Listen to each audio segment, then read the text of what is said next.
Carefully, we want to outline the pre and post deployment. When we look at this movement, we divide it into two phases, and we'll discuss that momentarily. There's pre-deployment, the evaluation of the service providers, the equipment manufacturers, what the financial benefits are for a community. Then there's a deployment. Does the network actually work? How powerful is it?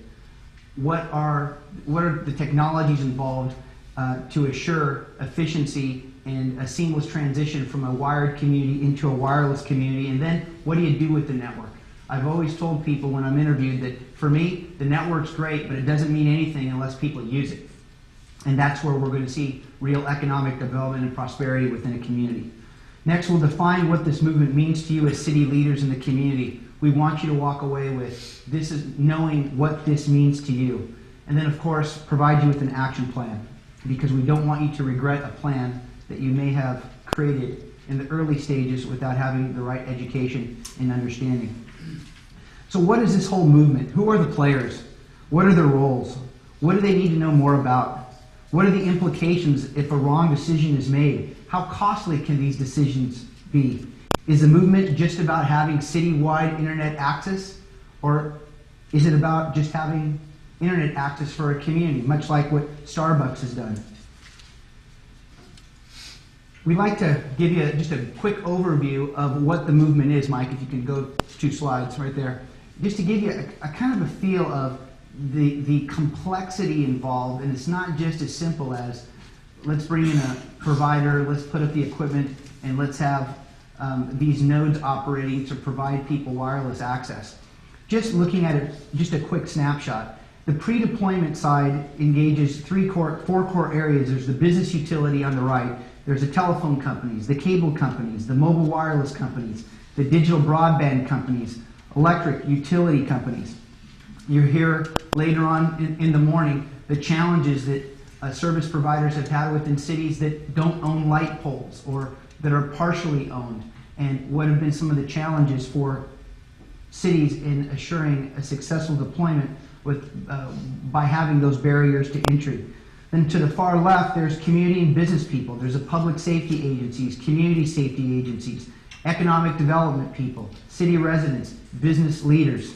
Then, of course, there's the wireless arena, the muni wireless service providers, the equipment providers, the application developers, and then, of course, there's all these different forms of wireless through Wi-Fi, mesh, cellular, and WiMAX. And I know that's enough to make your head spin, but we're going to address a little bit and try to create some semblance for you to simplify what the pre-deployment process consists of.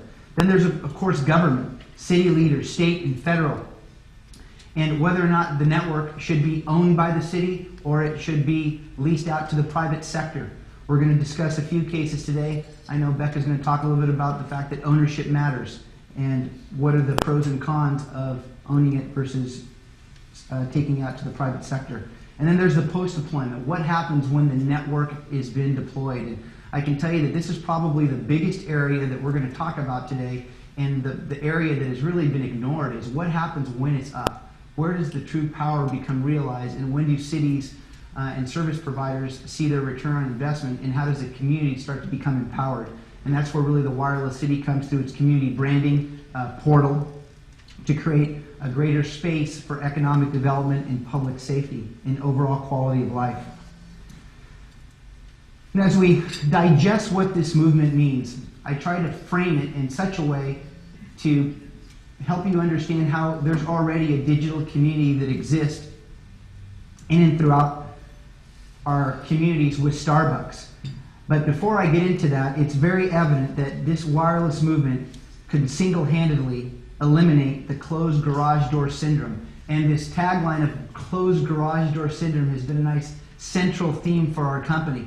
Do you remember when we were kids, when we could open up the garage door and have people over, lemonade, have a barbecue, have the hibachi out, and just have fun? We never really thought about the profile of our neighbor or our neighbor's neighbor or the activities that were taking place with our children.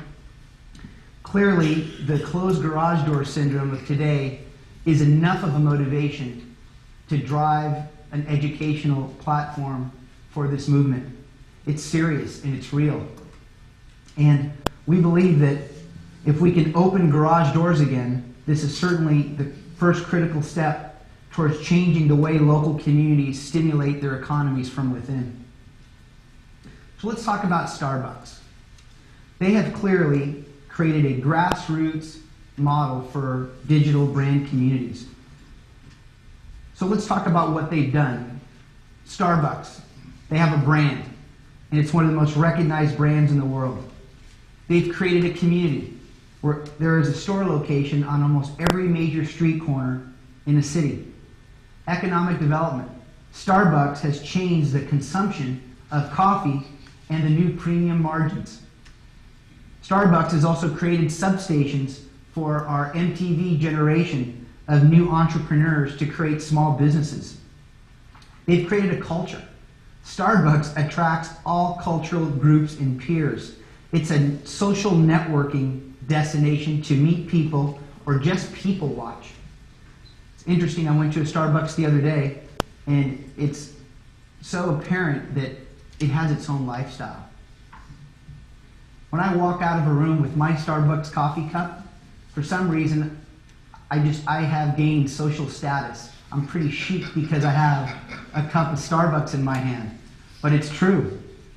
Much like we want citizens of a community to have that community portal in their hand, so as to create cultures and lifestyles. In fact, I walked out of a Starbucks. I'd been out of it for about an hour. I went to my optometrist, and the secretary asked me, "Excuse me, Glenn, did you just come from a Starbucks?" "Well, how did you know that?" She said, "You smell like Starbucks." It's something else, isn't it? Commerce. Did you think that Starbucks has created a sense of commerce? It has a community store, and all the items that are sold within that store represent and build their brand and support their core initiatives of selling more coffee. They sell CDs, gum. Could you imagine that Starbucks would be another little 7-Eleven? Frame Starbucks in your mind, because the community portal of the future is going to be like a Starbucks, where it'll be part of breakfast, lunch, and dinner, and snacks in between, and I can assure you of that. So what made Starbucks so successful? As we all know, they are known for selling trendy coffee drinks, and a brand was created overnight. But its brand sustainability has truly been defined by its consumers, as they've created this Starbucks experience. And it's clearly become a social networking establishment, much like our portal will be. And consumers have created new rules for how to enjoy coffee drinking experience. And this has subsequently defined Starbucks' ambiance, its brand positioning, its partnerships, and the like. When Howard Schultz, the CEO of Starbucks, was asked for the secret of Starbucks' success, he made it very clear. He said, number one, don't be threatened by people smarter than you. City leaders, please don't be threatened by this technology.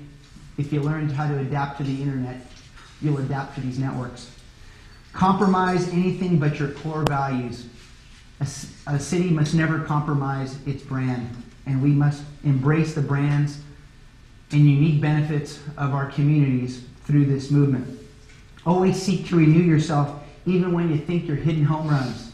How many times have people stopped when they think they're succeeding? I've got news for you. The world's moving too fast. We need to step back and realize that there's always a better way, and everything matters. And right now, it's very important to understand not only the movement, but how it effectively impacts and influences the community, because that's exactly what Howard Schultz did. He listened to his consumers, and Starbucks has changed overnight. So it's all about bottom-up empowerment, ladies and gentlemen. And this really represents the end game for a municipal wireless network. It's the end game of creating a network that will allow for the empowerment of the people. So having said this, I hope that we have a framework in our minds with how we see this network evolving. And through the course of the day, we're going to start from ground zero to what is the network, what is the technology, what's it represent, how is it put together, how does it work, what have been some of the key learnings, findings, and where market leaders like Strix plan on taking the industry to assure optimum deployments.